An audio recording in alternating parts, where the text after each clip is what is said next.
রাতে সবাই গেছে বনে। সত্যি জ্যোৎস্নার মধ্যে বনে থাকলে কেমন লাগবে বলুন তো। যাই হোক, বনে তো যাওয়া হয়নি, বিয়ে বাড়িতেই আমরা ঘুরে টুরে আবার ফিরে আসলাম।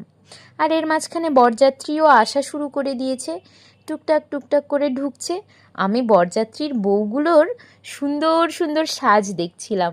মেয়ে মানুষ না, যখন একটু বিলাসিতা করে সাজে তখন তাদেরকে দেখতে খুব স্নিগ্ধ লাগে।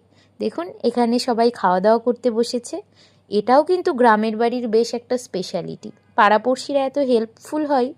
কাকিমাদের বাড়িতে বিয়ের কুঞ্জ বসেছে, আর পাশের এই বাড়িতে এই উঠোনটাতে খাওয়া দাওয়া হচ্ছে।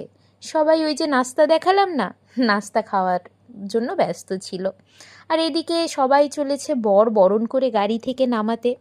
আমি অবশ্য গিয়েছিলাম ভিডিও শ্যুট করব, কিন্তু এত ভিড় ছিল, তার মাঝখানে কাকিমা আবার আমার হাতে জগের মতো কি একটা ধরিয়ে দিয়েছিল, ওটাকে বোধহয় জগই বলে।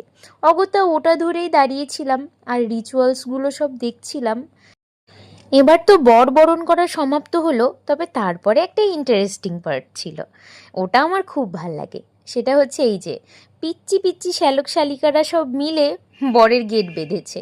উপযুক্ত সম্মানই না পেলে বর বাবাজিকে আজকে আর বিয়ে করতে ঢুকতে দেয়া হচ্ছে না। অবশ্য শুধু সম্মানই না, বরকে এখানে আপ্যায়নও করা হয়। এই যে পুচকি পিচকিগুলো সব বরের মুখে মিষ্টি তুলে দিচ্ছে, শরবত দিচ্ছে, আবার এরই সাথে চলছে রেশারেশিও। আর এই রেশারেশির ভিড়ে এই যে কিছু সম্মানী তুলে দেয়া হলো শ্যালক শালিকার কাছে, তারপর গেটের ফিতে কাটা হলো। ওহো, এসবের ভিড়ে তো আমি বউ দেখতেই ভুলে গিয়েছি। আসলে যখন আমরা এসেছিলাম, বউ তখন বিউটি পার্লারে সাজতে গিয়েছিল, তাই বউকে আর দেখতে পারিনি। এই সুযোগে একটু বউ দেখতে আসলাম। দেখুন কি মিষ্টি লাগছে বউটাকে, একদম স্নিগ্ধ ছোট্ট মা লক্ষ্মীর মতো লাগছে, তাই না?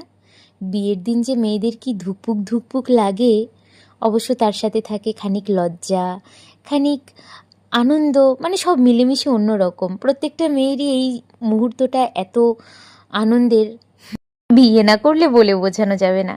যাই হোক, আশীর্বাদ তো সমাপ্ত হলো, আর এদিকে রাতও প্রচণ্ড হয়েছিল। আমরা তারপরে খেতে চলে গিয়েছিলাম। গ্রামের বাড়ির বিয়ে খাওয়ার একটা স্পেশালিটি কি জানেন? গ্রামের বিয়ে বাড়িতে আপ্যায়ন হয় মারাত্মক। দাদা আর একটু দিই, দাদা আর একটু খান, মানে কমিউনিটি সেন্টারে যেমন মেপে মেপে দেয়া হয়, গ্রামের বিয়ে কিন্তু তেমন না। আমরা পেট পুড়ে খেয়েছি, আর খাবারগুলোও খুব মজার ছিল। তারপর একটু বিয়ে দেখলাম।